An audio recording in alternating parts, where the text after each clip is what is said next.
positif COVID-19 dalam beberapa minggu terakhir kita mencapai berturut-turut ini memecahkan rekor, mulai dari rekor lebih dari 5.000, sekarang lebih dari 6.000, dan catatan ini memang tentunya membuat banyak orang was-was. Bagaimana tidak, karena apabila COVID ini masih belum juga bisa ditangani dengan baik, bukan tidak mungkin bahwa target dari pertumbuhan ekonomi yang diharapkan akhir tahun ini sudah positif akan sulit untuk dicapai.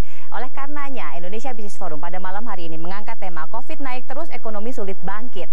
Dan untuk membahas tema kita pada malam hari ini, saya sudah bersama dengan dua orang narasumber di studio dan nanti akan terhubung dengan dua orang narasumber lagi melalui video conference. Yang pertama saya sapa ada Bang Sarman Simanjorang yang merupakan Wakil Ketua Dewan Pertimbangan Kadin DKI Jakarta. Bang Sarman sehat? Sehat, selamat malam Brigita. Ini kalau ada Bang Sarman mudah-mudahan saja nanti jelas seperti apa kemudian Kadin memposisikan, karena yang paling banyak DKI Jakarta. Ya. Bahkan Pak Gubernur dan Wakil Gubernurnya juga terdampak, ikut terjangkit virus COVID-19.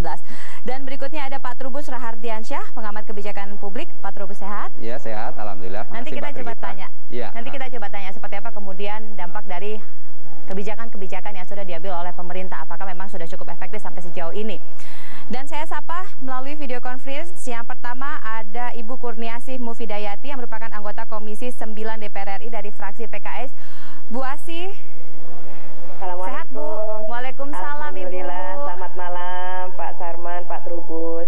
Selamat malam Ibu. Teman satu angkatan itu Ibu. Oh, satu angkatan ternyata Pak.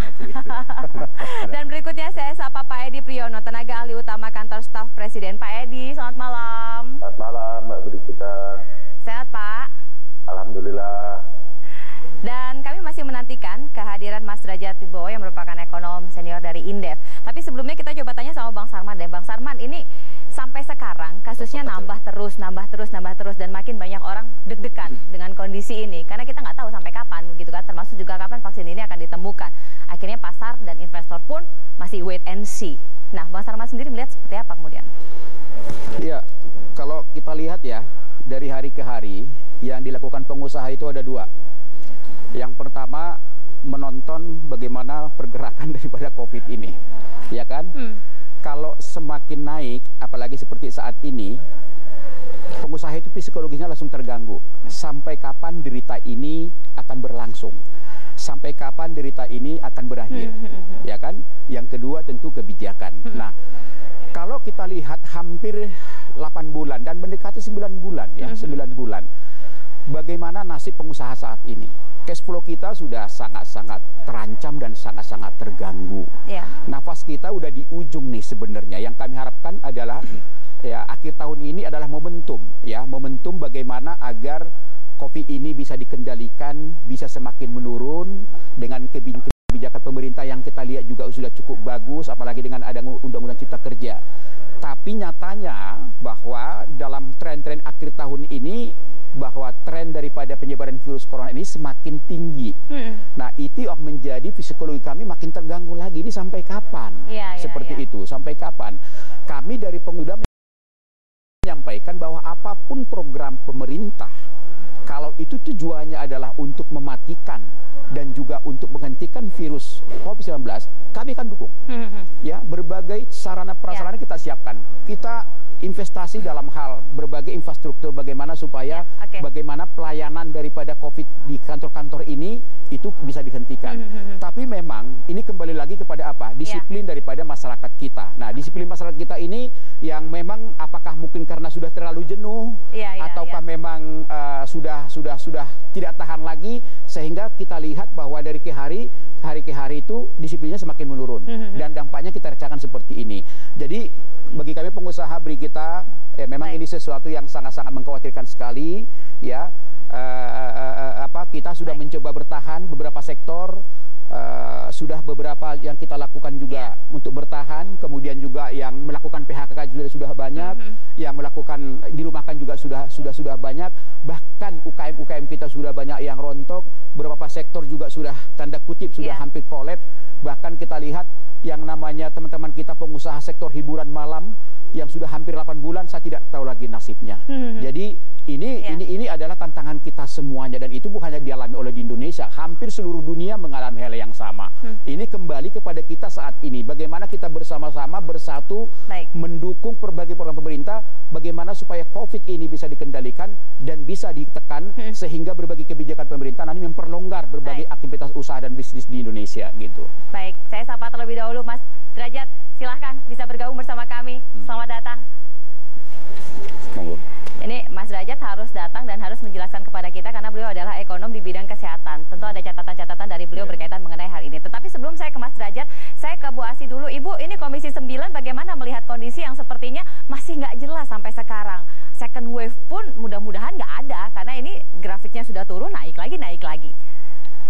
Ya, kita sangat prihatin dengan beberapa hari terakhir ini ya Mbak Brigita ya. Grafiknya naik lagi. Total kasus sekarang sudah menembus di 549.508 dan ini kalau tidak ada intervensi yang lebih eksponensial dalam hal penanganan pandemi, ini kita sangat khawatir karena di bulan ke-9 ini kita sudah 9 bulan, angka sudah menembus di hampir 550 dan ini masih terus meningkat ya. Begitu juga dengan angka kematian tuh selalu setiap hari, berapa hari terakhir ini di atas 100, 125, 136, 118 dan seterusnya. Ini angka-angka yang sangat memprihatinkan. Kita sudah selalu melakukan koordinasi, pengawasan dan juga rapat ya RDP dengan Kemenkes dan seluruh jajaran yang terkait. Memang upaya-upaya sudah dilakukan, tetapi memang perlu ada peningkatan-peningkatan yang lebih signifikan lagi. Karena ini pasti akan terdampak terhadap ekonomi. Kenapa?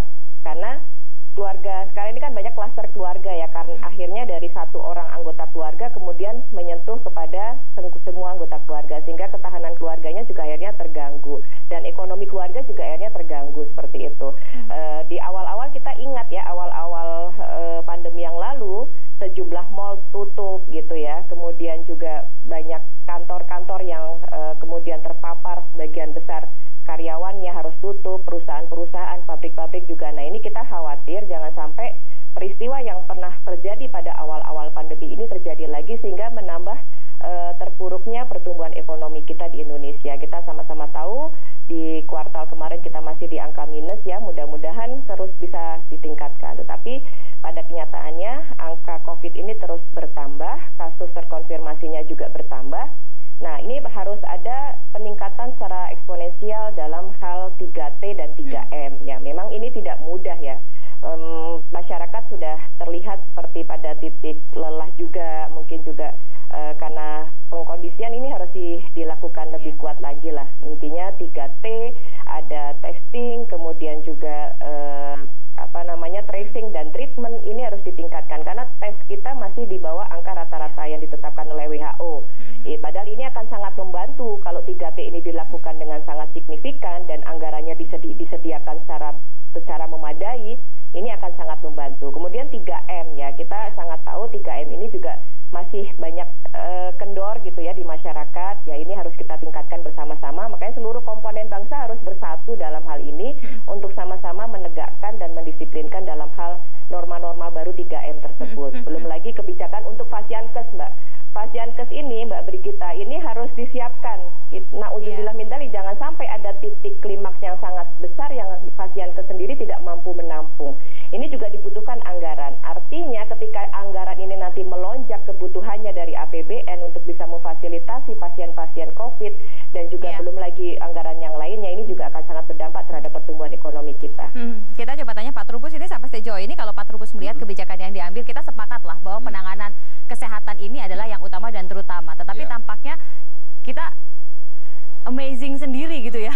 Justru malah naik belakangan. Gimana dong Pak Trubus? Iya, kalau saya lihat sisi pertama dari sisi ini ya, kebijakan yang inkonsisten. Karena kebijakan inkonsisten itu menyebabkan pada pilihan kita antara soal public health ya, COVID atau soal ekonomi.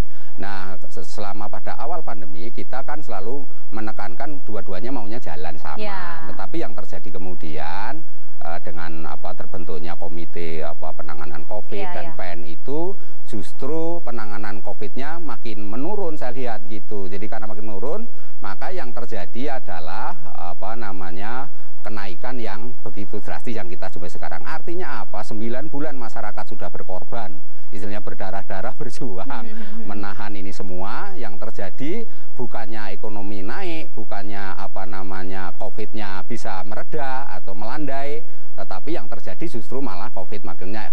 Untuk itu yang kedua memang persoalannya kebijakan selama ini itu terlalu top down gitu. Jadi dari pusat semuanya masyarakat dipaksa untuk mengikuti kebijakan-kebijakan yang diatur oleh pemerintah. Sementara kebijakan sendiri itu saya katakan tadi inkonsisten, antara pusat dan daerah juga berbeda-beda. Koordinasi antara pusat dan daerah yang tidak harmonis kadang-kadang di satu sisi, di pusat sendiri juga kadang-kadang ego sektoralnya juga menonjol gitu lah. Inilah kemudian pada akhirnya persoalan istilahnya penanganan COVID-nya jadi sedikit banyak terabaikan. Kadang-kadang persoalan-persoalan politik jadi menonjol gitu kan. Karena apa?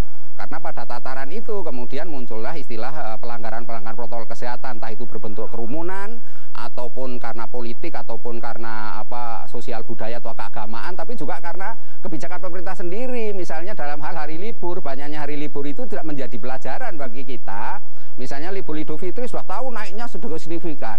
Libur lagi pada saat 17 Agustus, libur lagi Idul Adha, libur lagi pada saat Maulid Nabi ini. Dan ini tanggal 9 akan libur lagi. Sebentar lagi akan ada libur akhir tahun, entah Nataru atau Natal dan Tahun Baru istilahnya gitu. Nah, ini akan menjadikan penanganan COVID makin sulit. Di satu sisi kemudian kebijakannya di pemerintah ini lemah dalam hal pengawasan dan law enforcement. Evaluasinya juga nggak pernah ada. Bagaimana kita evaluasi ke depannya? Seperti apa skenario planning kita? Nggak pernah kita bahas. Harus bagaimana masyarakat itu pada akhirnya semuanya bingung. Masa publik itu jadi bingung gitu. Saya kira itu, Mbak. Publiknya